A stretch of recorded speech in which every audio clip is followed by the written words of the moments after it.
Bom, agora acho que deu certo. Tá.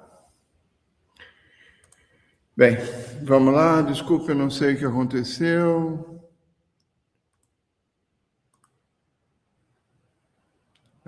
Primeiro era o YouTube, agora é o Facebook que não está funcionando. Tá bom. Então vamos continuar desse jeito.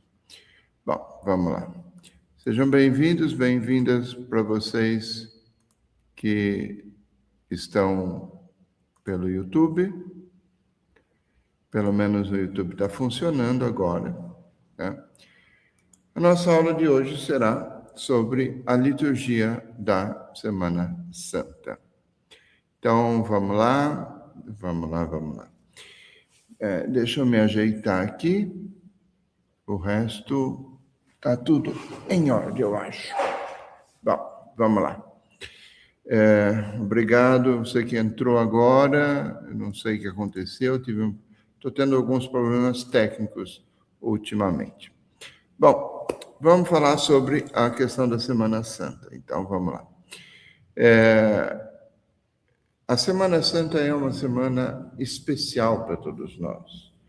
Especial porque nós comemoramos a paixão e morte do nosso Senhor Jesus Cristo. Especial porque nós comemoramos tudo de bom que aconteceu na nossa vida e tudo o que aconteceu na história da salvação. Então, veja, temos muitos motivos para celebrar a Semana Santa e celebrar da melhor maneira, tá? Celebrar da melhor maneira. Bom, nós antes de ontem, tivemos o Domingo de Ramos, muitos padres celebraram, muitas comunidades celebraram o Domingo de Ramos. Alguns padres estão caindo na história de inventar ritos, restaurar ritos antigos, né? Antes do Concílio Vaticano II, não sei o que aconteceu, mas tem um rito que você chega da Semana Santa, que você faz a bênção dos ramos e tal, faz a procissão, e aí quando chega na igreja, você bate com um cajado nas portas e tal, tem uma oração.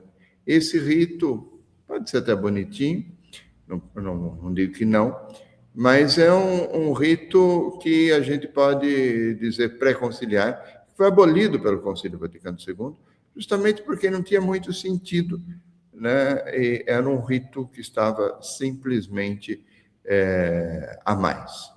Então, o Concílio Vaticano II passou uma navalha, né? O que a gente chama de navalha de Occam, né? Non multiplicanda entiam sine necessitate. Não se deve multiplicar as coisas sem necessidade. Então, se recomenda, a partir do Concílio Vaticano II, você não tenha 10 imagens de Nossa Senhora na mesma igreja, mas você tenha uma imagem de Nossa Senhora. Você não tenha 5 Cristos, você tenha um Cristo. Então, bom, né? O Concílio Vaticano II tirou muita coisa também da liturgia, que eram coisas repetitivas, coisas sem muito sentido, que vão sendo acrescentados pela piedade dos padres, pela piedade de algumas pessoas, né? E que o concílio acabou passando a navalha justamente para dizer, olha, aqui vale a pena, isso vale a pena, então isso a gente consegue. Agora, o que está acontecendo em muitos lugares é que o pessoal, com uma tendência tradicionalista, está tentando restaurar tudo que era antigo, como se fosse antigo fosse bom, né? E não é porque é antigo que é bom, mas você tem que ver se é antigo e é bom, né? Então, veja, tem algumas coisas que a gente tem que prestar atenção. Então, a gente precisa prestar bastante atenção nessas coisas. Bom, de qualquer jeito, muitas comunidades já celebraram o Domingo de Ramos, né? E agora eu quero trabalhar um pouco nessa live sobre quinta, sexta, sábado e domingo de Páscoa, tá? Obrigado ao pessoal que está chegando, o Hélio Pires, por exemplo, que chegou agora, tem mais gente por aí na live, ele disse que finalmente conseguiu ver a live. Eu não sei o que está acontecendo, eu estou com um certo problema técnico. As 2 outras semanas passadas, eu consegui transmitir pelo Facebook e não pelo YouTube. Depois eu tive que postar no YouTube o vídeo já gravado. Então, não deu para fazer live. Agora, hoje, eu não consegui postar pelo Facebook nem pelo YouTube, tive que fechar e fazer outra, e agora parece que deu certo, né? Vocês me desculpem com essa questão da questão técnica. Eu, como padre, como técnico de marketing ou de vídeo, eu sou um ótimo padre, mas em todo caso. Bom, vamos lá. Por favor, vocês que estão na live agora, dê o seu like, diga alguma coisa, né? Faça o seu comentário, né? Eu queria começar, já que é para fazer um comentário, eu anotei aqui algumas perguntas, né? Uma pergunta que eu queria que vocês colocassem aqui nos comentários é: como que foi a sua quaresma? Resuma a sua quaresma numa única palavra, se você puder. Como foi? Foi boa? Foi ruim? Foi conturbada? Teve uma boa espiritualidade? Foi caritativa? Como foi a sua quaresma? Responda para mim, tá? Eu acho que a gente precisa pensar algumas coisas para a Semana Santa. Enquanto vocês vão respondendo, vão colocando os comentários aqui, né? A Semana Santa é o que a gente chama de a semana de retiro espiritual, né? E aqui, segunda e terça e quarta-feira, nós temos algumas variantes. Como segunda, terça e quarta fica um pouco pela criatividade pastoral do padre ou da região, né? Em alguns lugares, na segunda ou na terça, tem a procissão do encontro, em alguns lugares tem vias sacras, em alguns lugares tem outras coisas, tem às vezes até teatro, tem gente que tem muita chance de fazer teatro e tal. E isso é um bom meio de evangelização. O Hélio está dizendo que a dele foi difícil.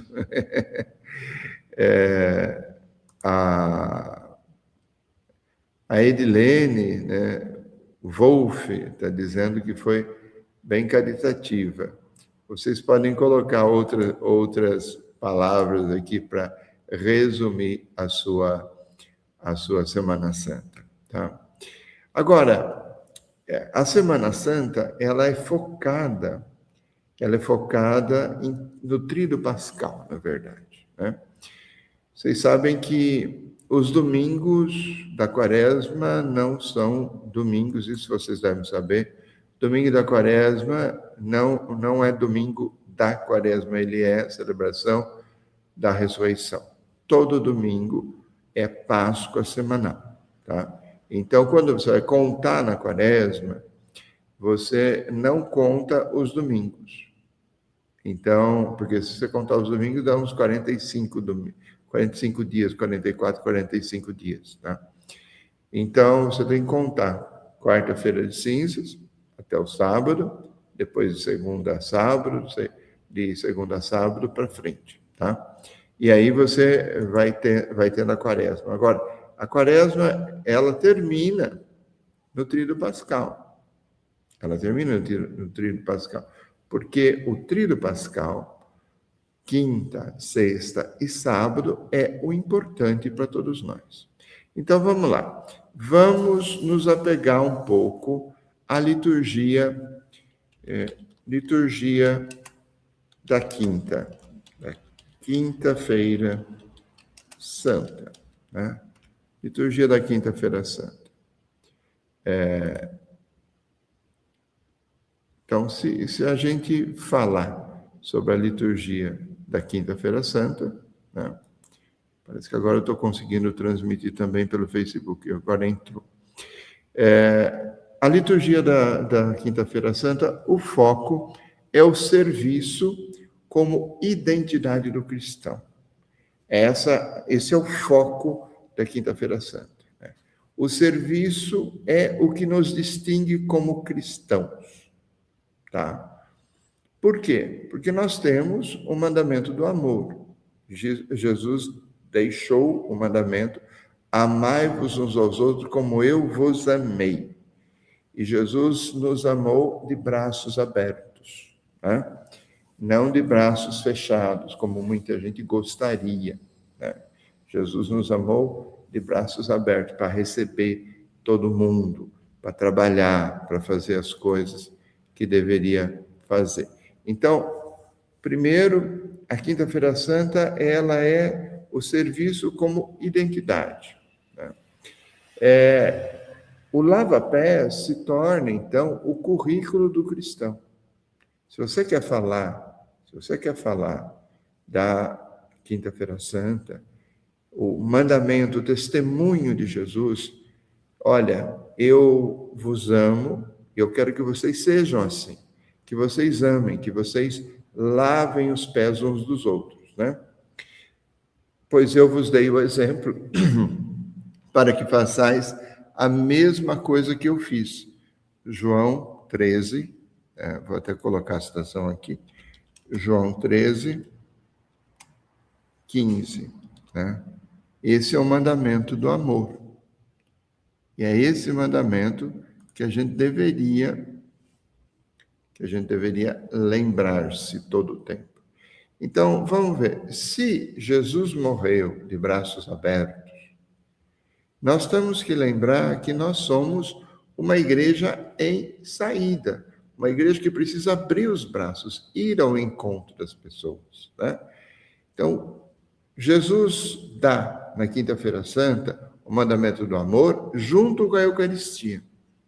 Não é separado, é junto. E o lava-pés é junto também.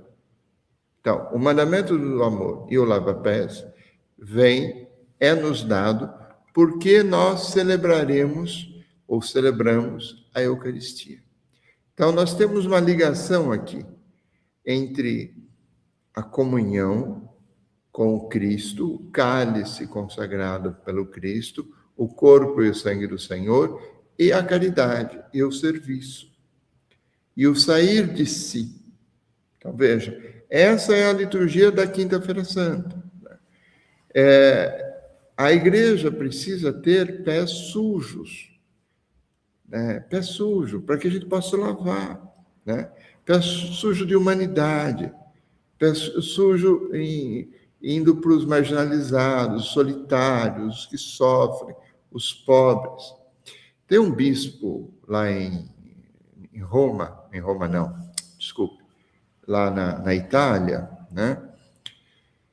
Chama Dom Tonino Bello. Dom Tonino Bello, ele foi bispo de uma pequena diocese e ele está em processo de canonização. E o Papa Francisco foi visitar o túmulo dele no cemitério. E o Dom Tonino Bello, ele tem uma frase que é muito impactante. Ele diz assim: Jesus jamais usou uma estola, mas ele usou um avental. Jesus jamais usou uma estola, mas usou um avental. Porque na Quinta-feira Santa muitos padres vão falar do sacerdócio, né? O sacerdócio, o ser padre para servir e tal. Mas ser padre para servir é lavar o pé sujo. É essa a questão. Ser padre para servir é sair da igreja para ir buscar as pessoas. Então, o serviço, ele é amor, ele é entrega, ele tem que fazer o nosso coração crescer. Essa é a espiritualidade da Quinta-feira Santa. Não é simplesmente fazer um teatrinho, colocar algumas pessoas de classe social elevada, ou o pessoal do CPP, da paróquia, né? E aí lavar os pés para que... Não. Aliás, Eu fazia vou aqui partilhar com vocês uma coisa que eu fazia que deu muito certo. Eu aprendi, quando eu era padre mais novo, que uma coisa muito interessante é que você faça o lava-pés de uma ou duas pessoas, mas não faça aquele lava-pés, você coloque 12 pessoas ali para fazer um teatro. Então, você lave o pé de uma outra pessoa, mas eu fazia o seguinte, eu pegava 3 ou 4 bacias, distribuía na igreja, pegava vários jarros de água, benzia essa água e pedia a Deus que essa água fosse sinal de perdão, de serviço, de entrega. Né? E aí distribuí isso daí e dizia assim, se você tem um problema com o seu irmão, não vá pedir perdão. Pegue ele pelo braço e lave o pé. Né? E aí você não precisa pedir mais perdão. Ele sabe que você está pedindo perdão porque você está lavando o pé. Não precisa falar, fazer um discurso. E olha, as experiências que eu tenho de fazer isso é que sai um momento um pouco caótico, porque às vezes as crianças querem lavar o pé também, os adultos querem lavar o pé, mas o que acontece? São pessoas que começam a pedir perdão uns para os outros. Então, gente que às vezes você vê que fica anos sem conversar. Eu já vi irmãos que ameaçou matar o irmão, né? E no dia do lava-pés estavam os dois na celebração. E aí, né? E aí que acontece? A reconciliação se faz. Deixa eu ver aqui, tem algum. O Hélio diz que sente tanta falta dessa igreja em saída na minha paróquia. Tudo é sobre uma igreja que se fecha em si e não olha para os irmãos pobres. Vamos rezando que a igreja vai saindo de si. Né? A Edilene diz que onde ela cresceu também, uns lavavam os pés uns dos outros. E isso, né, eu ainda acrescentava, depois de benzer, eu ainda acrescentava um pouco de perfume na água. Né? E é uma experiência muito interessante, tanto de participação, porque a liturgia do Vaticano II pede que se faça uma participação. Né? Se diz que o padre, nesse momento, deve lavar os pés de algumas pessoas, mas você pode estender essa participação para a Assembleia. E aí você vai vendo o fruto disso acontecer. Né? Por quê? Padre, mas isso é um abuso litúrgico. Não, isso está dentro do mandamento do amor. Né? A gente precisa colocar um pouco o altar e a mesa da cozinha, o altar e a casa, e a nossa casa, devem estar conectados. Eu não posso simplesmente ir para a missa e celebrar uma coisa distante da minha vida. Né? O altar e a casa têm que estar conectados. Quem comunga o corpo de Cristo precisa saber tocar o corpo de quem sofre. Né? Então, essa é a espiritualidade da Quinta-feira Santa. É uma espiritualidade de despojamento, uma espiritualidade de serviço e de amor prático. Um amor que fala pouco e faz muito. Contrário do que a gente está acontecendo ultimamente, que é falar demais e fazer de menos. Né? Mas, em todo caso, vamos lá. Né? É claro, Edilene, tem a música Lavar os Pés uns dos outros, mas a gente só canta e fica da boca para fora. É preciso experimentar, fazer as coisas acontecer também. Né? Senão as coisas não crescem. A igreja precisa de prática. A fé sem obras é morta, já dizia São Tiago. Né? Bom, isso da Quinta-feira Santa. Né? Eu queria lembrar vocês que Jesus lavou os pés também de Judas. Quando Jesus fala, amai os inimigos, Jesus lava os pés também de Judas. E quando Judas trai ele, quando Judas vai dar o beijo, Jesus chama amigo, o que você está fazendo? Jesus está mais preocupado em não perder um amigo do que em ser traído. Então, veja, quando Jesus fala em amar 70 vezes 7, amar e rezar pelos inimigos, ele pratica isso no lava-pés, lavando os pés de Pedro, dos apóstolos, mas também de Judas, que ele sabia que ia traí-lo. Tá? Bom, vamos para a Sexta-feira Santa. Então, quinta, sexta e sábado, né, é quase que uma celebração só. Tá? Quinta, sexta e sábado é quase uma celebração só. Começa na quinta-feira com o nome do Pai, né? A sexta-feira não começa em nome do Pai, começa em silêncio e termina em silêncio. E aí nós vamos só celebrar a Páscoa no sábado à noite, na vigília da Páscoa. Tá? Então, Sexta-feira Santa, vamos pôr aqui. Sexta-feira Santa. O que nós vamos falar da Sexta-feira Santa? Né? Vamos lá. Então, Sexta-feira Santa. É bom a gente não olhar apenas a cruz como um evento histórico. A gente tem que entender o evento teológico da cruz. Né? Jesus morreu para nos salvar. O que quer dizer isso?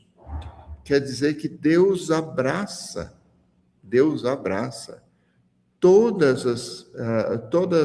todos os homens e mulheres. Com a cruz, Jesus abraça o sofrimento humano. Se no Natal Deus se fez homem, né, o Verbo se fez carne, aqui na cruz, o Verbo que se fez carne agora se faz servo sofredor, se faz pecador, porque existia uma lei de Deuteronômio dizendo que uma pessoa que pendia numa cruz era maldito.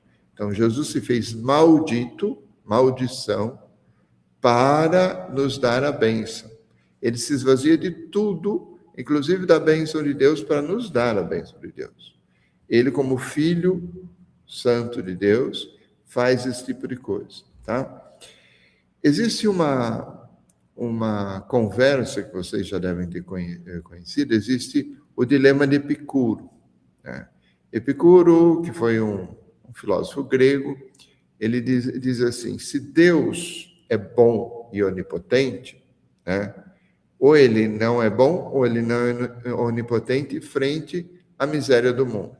Quer dizer, se existe o mal, se existe a doença, se existe a morte, se existe a fome, se existe tanta coisa má no mundo, ou Deus é bom e é fraco, porque ele não consegue resolver todos os problemas do mundo. Eu achei que estava entrando alguém aqui. Ou ele é bom e é fraco, né? Porque ele não consegue resolver o mal do mundo, ou ele é onipotente, então ele pode resolver tudo, mas não quer, então ele é maldoso. Né? Então, esse dilema existe em filosofia, já foi discutido muitas vezes. Hume diz um argumento um pouco parecido, Maqui diz Maqui é um filósofo contemporâneo. Ele diz também alguma coisa muito parecida, algumas variações desse argumento, né? Mas, na Sexta-feira Santa, o que nós temos é um Deus que não resolve as coisas no estalo de dedo, porque as pessoas têm liberdade, ele preza a liberdade humana, mas o que ele faz? Ele assume o mal, traz para si, para vencer. Ele traz para si, mergulha no mal, mergulha na morte, vai até o Hades, como era antigamente falava, para vencer toda a maldade, todo o mal. Então, veja, Deus não resolve no estalar de dedos, mas ele mergulha no mal. Né? Ele assume a natureza humana até no pecado, até na morte. Melitão de Sartres, na homilia da Páscoa, Ele diz assim: aquele que foi pendurado na cruz é o mesmo que suspendeu a terra sobre as águas. O que foi pendurado sobre a cruz, o Cristo, é o mesmo que suspendeu a terra sobre as águas. O mesmo Deus que criou, né, na narrativa do Gênesis, suspendeu a terra sobre as águas, como diz Melitão de Sardes. E a gente não pode esquecer que Jesus foi crucificado na periferia de Jerusalém. Tá? Jesus não foi crucificado no centro, porque ia deixar a cidade impura. Então, ele é crucificado lá de fora das portas, na periferia da cidade. Né?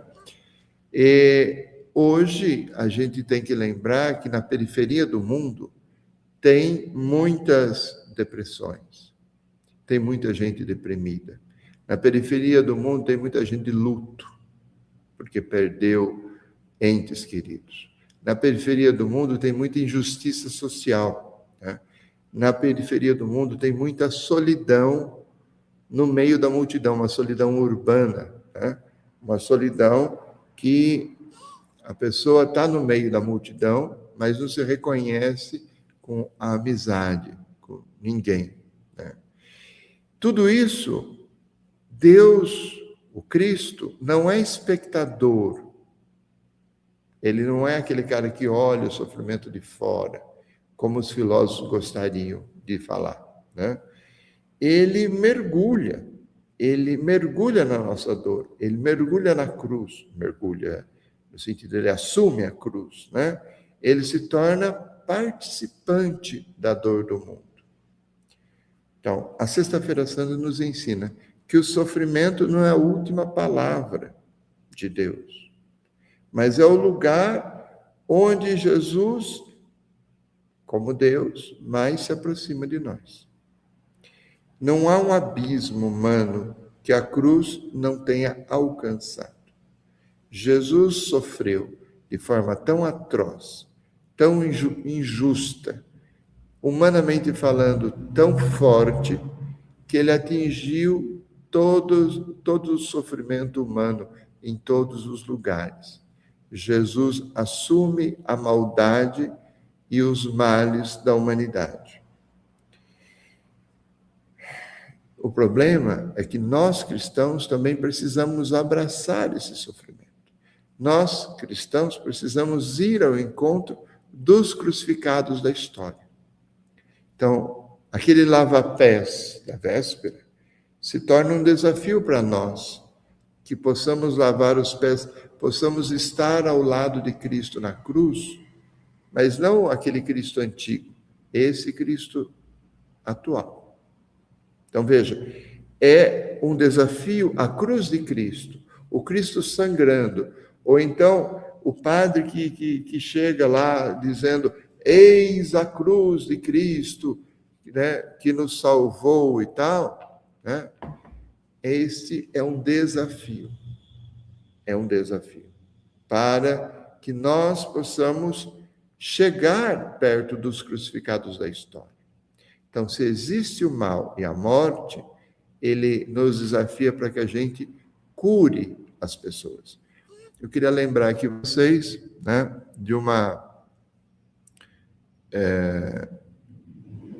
acho que aqui está entrando alguém aqui que está vendo a minha live, mas está vendo em inglês. Bom, eu queria lembrar vocês aqui de uma história muito interessante da Madre Teresa de Calcutá, que, lendo a vida dela, eu descobri.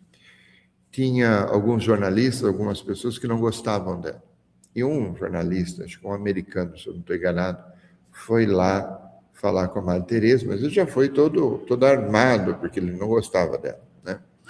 Então, ele chega, acompanha a Madre em alguns momentos, e um momento ou outro ela está andando pela rua de Calcutá, e ela encontra um cara deixado na rua, moribundo para morrer.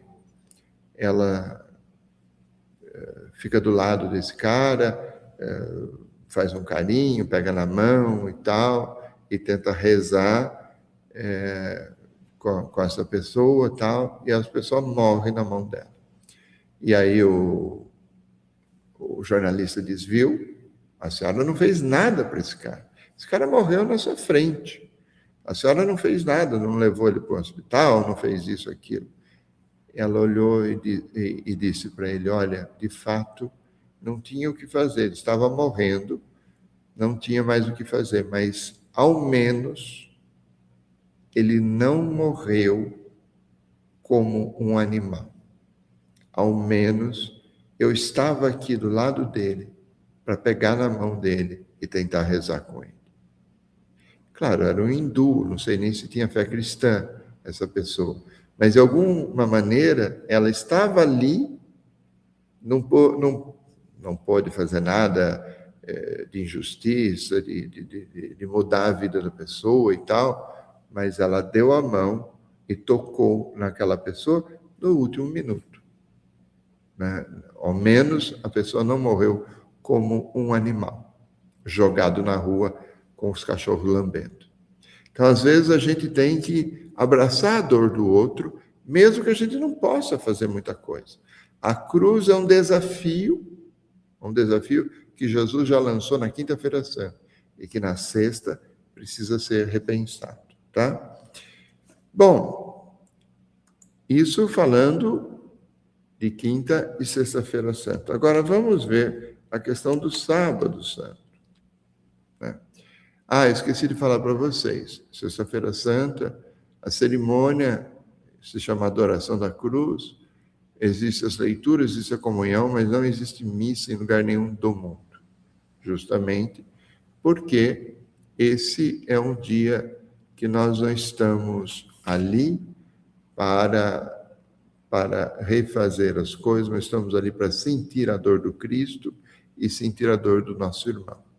Então, a Sexta-feira Santa é um dia, como se chama, alguns lugares, algumas pessoas chamam de alitúrgico, porque não pode ser celebrada a missa.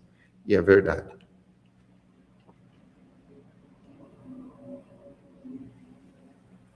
Desculpa, eu estava com sede. Então, vamos lá. Sábado Santo. O Sábado Santo é, para nós, um momento de dia de silêncio. Eu costumo dizer, é o dia do luto. É como se o meu pai ou a minha mãe tivesse morrido naquele dia. Eu não tenho vontade de fazer muita coisa. Não tenho vontade de comemorar, não tenho vontade de ouvir música. Esse é o dia do silêncio. É o dia de uma esperança paciente. É o dia de quem está esperando. Sabe aquele cara que vai fazer uma biópsia de câncer e fica esperando o resultado? É mais ou menos isso, tá? Diz uma antiga homilia do Sábado Santo, diz assim: eu te ordeno, acorda tu que dormes, não te criei para permaneceres prisioneiro no inferno. Que nós estamos, o Sábado Santo, Jesus desce ao inferno e vai resgatar toda a humanidade que é possível ser resgatada. Porque a gente diz, bom, o Hades dos gregos ou dos judeus era o lugar dos mortos. Então, estava ali todos os mortos. Mas Jesus desce e com ele tira todos os mortos que podem ser salvos, tá? Jesus mergulha até o mais fundo da morte para resgatar da morte toda a humanidade, inclusive a humanidade passada, a humanidade presente e a humanidade futura. Veja. O Sábado Santo é o dia do silêncio de Deus, como a gente chama. Agora, como viver a fé quando Deus parece calado? Silêncio de Deus, porque Deus às vezes não fala. Lembra do último grito de Jesus na cruz? Eli, lama sabachthani? Pois é. Meu Deus, por que me abandonaste? Nós às vezes fazemos esse grito. Porque queremos que Deus nos responda. E nem sempre Deus nos responde. Para Jesus, Deus não fez uma voz com trovão, nem nada disso. Ele respondeu ressuscitando Jesus depois, no domingo da ressurreição. Então, o sábado é o dia de uma espera paciente. Não sei se você já plantou bambu. Bambu é um negócio interessante, por exemplo. Quando você planta bambu, você planta e ele fica enraizando ali. Ele fica 4, 5 anos enraizando. Quando ele enraiza bem, aí ele começa a soltar broto. E aí ele cresce rápido, bem rápido e tal, né? Pois é, o sábado santo é o tempo do enraizamento do bambu. É o tempo de ir a fundo, né? As raízes da fé ir a fundo, tá? Então, muitas vezes nós temos um sábado santo na nossa vida, nós queremos que Deus nos fale as coisas. Me diz uma coisa, você já ficou em algum momento, passou por uma crise, em algum momento, como é que você lidou com essa crise? Você pode me responder, vocês que estão na live aqui, por favor? Me responda. Você já teve uma crise muito forte de fé ou de vida humana, que você precisava de uma resposta de Deus e que Deus não respondeu na hora? Como é que você lidou com essa crise? Porque o sábado santo é o tempo da crise, é o tempo do silêncio, é o tempo de Deus que não dá resposta. E nós que somos muito apressados e ansiosos, nós queremos as respostas de Deus rápido. Só que o tempo de Deus e o nosso tempo não é a mesma coisa. Por favor, faça o seu comentário aqui. Qual foi a crise de fé que você já teve muito forte e que você demorou para passar, demorou para entender a vontade de Deus? Por favor, escreva aqui se você puder, tá? Por que eu estou falando isso? Porque o silêncio de Deus não é ausência simplesmente. O silêncio de Deus, às vezes, nos provoca, né? É o tempo que ele está enraizando, mas que a gente queria tudo rápido. Eu já tive várias situações na minha vida, várias crises de fé e sacerdotais, que para mim foram bem complicadas. Que eu precisei fazer terapia, que eu precisei resolver. Mas hoje eu vejo que foi o tempo que Deus fez eu enraizar o meu sacerdócio, enraizar a minha fé. É que nós não gostamos dessas crises. Nós não gostamos dessas crises. Você já passou por alguma delas? Me responda, por favor. Vamos lá, temos aqui uma resposta do Hélio. Não é bem uma crise de fé, mas de aflição por não conseguir sair de uma crise e, no meu caso, o desemprego. Me sinto sempre indigno de pedir mais a Deus. Sim, indigno nós somos, meu irmão. Mas não se esqueça que Deus é nosso Pai. Então, peça o que você precisa pedir, né? E deixe o tempo de Deus para Ele responder. Porque às vezes a gente quer apressar demais esse tempo, né? Agora, fique tranquilo, eu vou rezar por você e vou rezar por essa crise sua. Por esses dias, até a Páscoa, todas as minhas orações, as minhas missas, as minhas confissões serão na sua intenção, Hélio. Pode deixar, tá? Vamos lá. Eu falei da crise, falei da dor, do sofrimento, falei do serviço. E agora o domingo o domingo de Páscoa, né? Que é quando as mulheres são são percebidas por Deus como dignas. De nada, Hélio. Fique tranquilo que eu vou rezar por você. Não é da boca para fora, não, tá? Bom, vamos falar do domingo de Páscoa. A ressurreição, ela não pode ser só um viva, um aleluia, uma coisa passageira, assim, viva, aleluia, oba e tal, né? Mas ela tem que ser, a ressurreição, uma lente, uma nova forma de enxergar o mundo. E agora estou vendo que a minha lente anda um pouco suja, eu preciso limpar essa lente, né? Então, a ressurreição ela tem que ser isso, né? O primeiro fruto da ressurreição, né? Se você pegar João 20, 19, é a paz. Jesus dizendo, a paz seja convosco.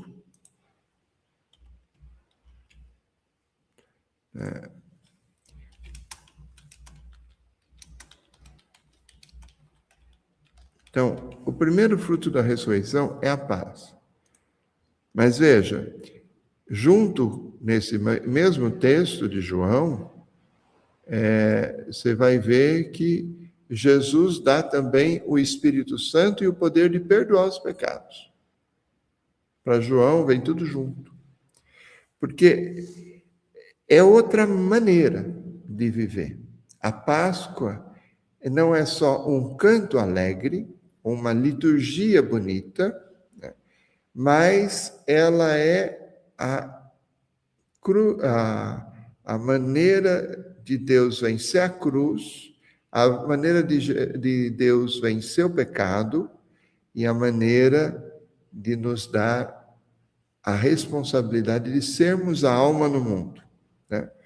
A Didaquê, o catecismo dos primeiros cristãos, primeiro, terceiro, quarto século, por aí, a Didaquê diz que o cristão é a alma do mundo. E a alma é aquilo que dá animação, aquilo que dá vida. Então, nós cristãos temos a responsabilidade pela ressurreição de sermos a alma do nosso mundo, de sermos a alma da nossa sociedade. Veja que grande responsabilidade é essa que nasce com a Páscoa. Ser o povo de Páscoa significa ser um agente de solução e não de problema, eu escrevi aqui. Como levar a vida onde há cultura de morte? A alegria cristã é um ato político de esperança em tempos difíceis. Eu assisti... como que chamava aquele filme? Acho que não era Morpheus. É uma série da Netflix que falava do príncipe dos sonhos. Era Morfeu, o príncipe dos sonhos. E aí tem um momento que ele vai para o Hades, né? E ele disputa com o demônio, porque ele precisa resgatar uma alma daquela pessoa, então ele faz uma disputa. E nesse filme, eles vão fazendo a disputa até o momento de que o demônio diz, eu sou o cosmos. E aí, então, a única coisa que ele pode falar maior do que o cosmos é, eu sou a esperança. Então, o cosmos, o caos,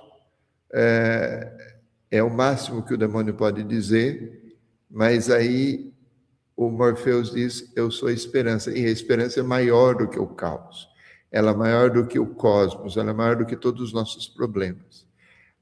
Sandman, isso, muito obrigado. Sandman, isso, esse é o nome da série. Você assistiu também, Hélio? Fico feliz. Sandman, isso. Ele é, de fato, o príncipe dos sonhos, né?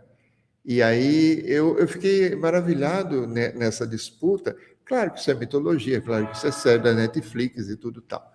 A gente entende. Mas quando ele fala que a esperança é maior do que o cosmos, é maior do que a morte, é maior do que tudo, isso é uma mensagem cristã que brota da ressurreição. Que brota da ressurreição. O Hélio está dizendo que ele assistiu também, Sandyman. Obrigado, eu tinha esquecido o nome da série.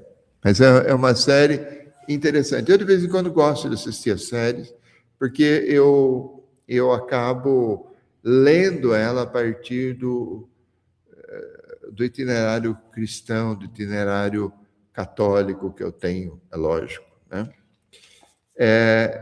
Então, ressuscitar, deixa eu pegar minha anotação aqui, senão eu me perco. Ressuscitar com Cristo é decidir todos os dias que o amor vale a pena, que o perdão é possível, que o túmulo vazio é a prova de que o mal não tem a palavra final na nossa história. Os filósofos dizem, Deus não é bom ou não é misericordioso porque o mal existe. Nós podemos dizer, o Cristo mergulhou no mal, se deu como vítima, como bode expiatório, né? E a partir daí, ele vence o mal e nos dá esperança, né? E nos dá esperança e nos dá espiritualidade. Quer dizer, a ressurreição, ela é uma energia que nos dá, é uma bateria que faz com que a gente possa pregar o bem e fazer o bem, tá? Deixa eu ver o que mais que eu tenho aqui. Eu queria fazer uma pergunta para você. Eu vou até colocar aqui.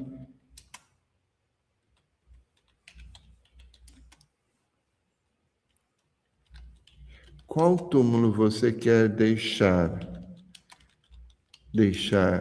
vazio nesta Páscoa? Qual túmulo você quer deixar vazio nessa Páscoa? Onde é? Qual é o túmulo que você quer deixar vazio nessa Páscoa? Qual é o pecado? Qual é o vício? Qual é a dificuldade? Qual é a situação que você precisa deixar vazio nessa Páscoa? Essa é uma pergunta que eu acho que a gente precisaria se fazer antes de começar a celebrar o Tríduo Pascal. Tá? Qual túmulo eu quero deixar vazio na minha vida nessa Páscoa? Uma outra pergunta que eu queria que você me respondesse se o ressuscitado aparecesse na sua frente, como ele fez com Maria Madalena, né? Qual seria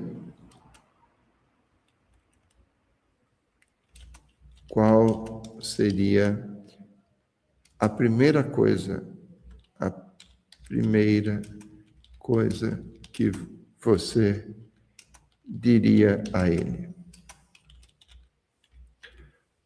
Deixa eu só corrigir aqui a digitação. Se o ressuscitado, Jesus, aparecesse, qual seria a primeira coisa que você diria a ele? Se você tivesse, claro que a gente não tem, mas se você tivesse o privilégio de Maria Madalena, né? Se o ressuscitado aparecesse na sua frente, qual seria a primeira coisa que você diria a ele? Porque quando a gente fala, por exemplo, das mulheres, as mulheres receberam notícia da ressurreição, em primeiro lugar, porque elas foram dignas. Jesus valoriza as mulheres porque elas estavam ali na cruz. Pedro, os apóstolos todos, menos João, não estavam na cruz. Então, um dos frutos da ressurreição é uma valorização da mulher que deveria ter dentro da igreja. Não vou entrar aqui em questões teológicas, se elas devem ou não ser ordenado, isso aqui é outra história. Mas a valorização da mulher deve partir a partir do Cristo ressuscitado, porque é ele que valoriza Maria Madalena, é ele que aparece às santas mulheres. E são elas que vão dizer para os apóstolos.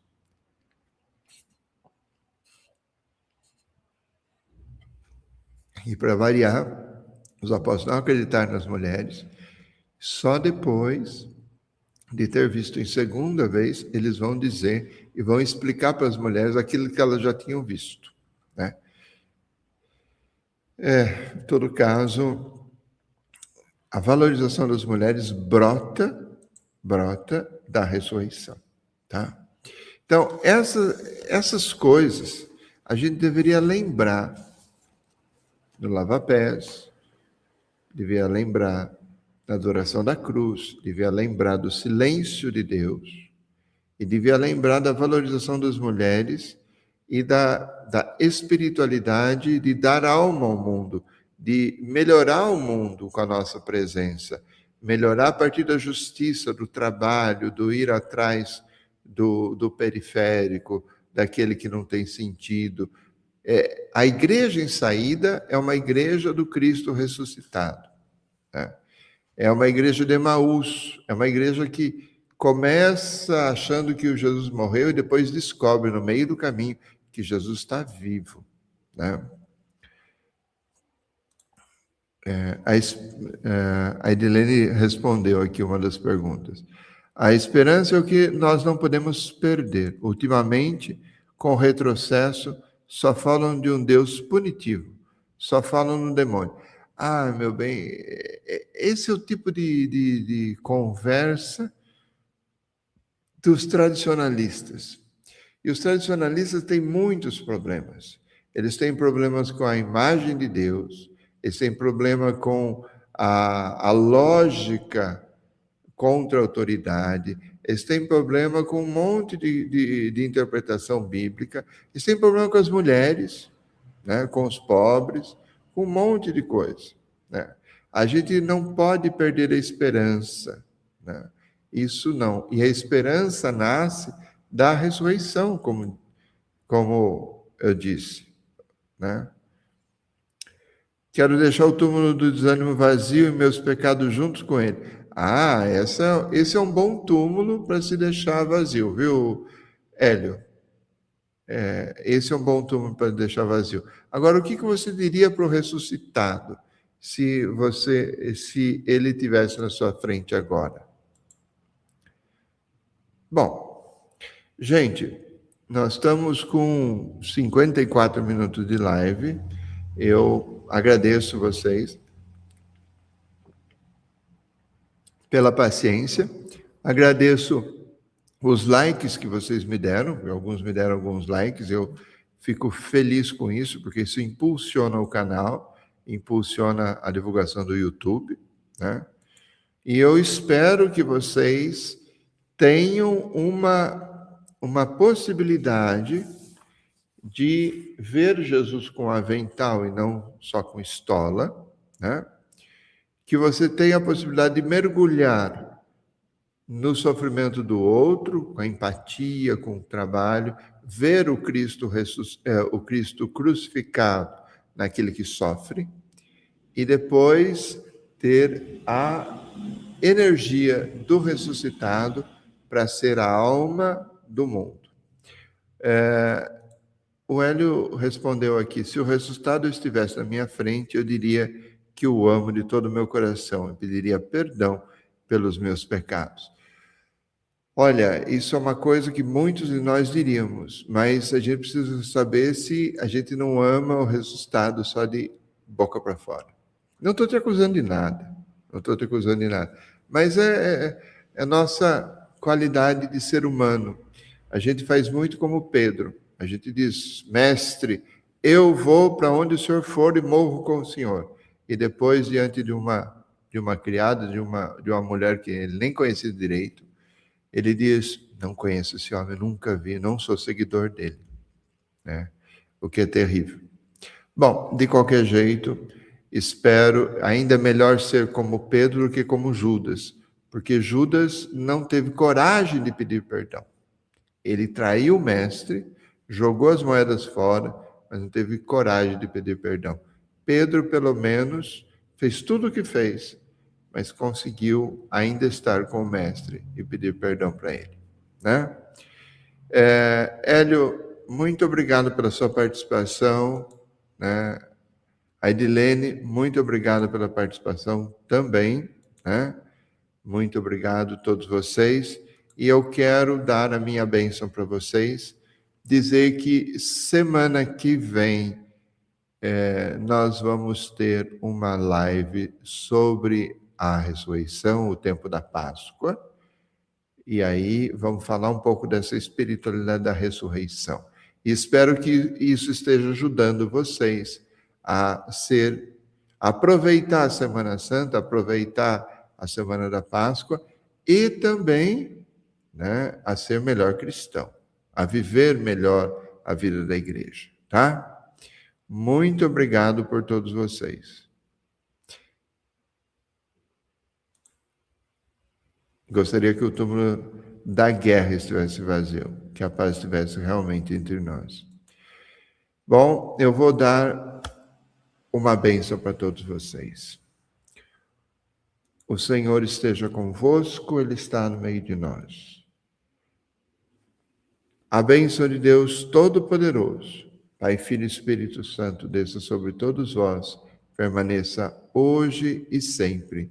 Tenham uma ótima Semana Santa, celebre bem a Páscoa. Eu estarei trabalhando numa comunidade que não tem padre, vou fazer o Tríduo Pascal lá e volto na segunda-feira de Páscoa, tá? Deus abençoe a todos, Deus ilumine todos vocês. Um abraço, boa noite para vocês, feliz e santa Páscoa.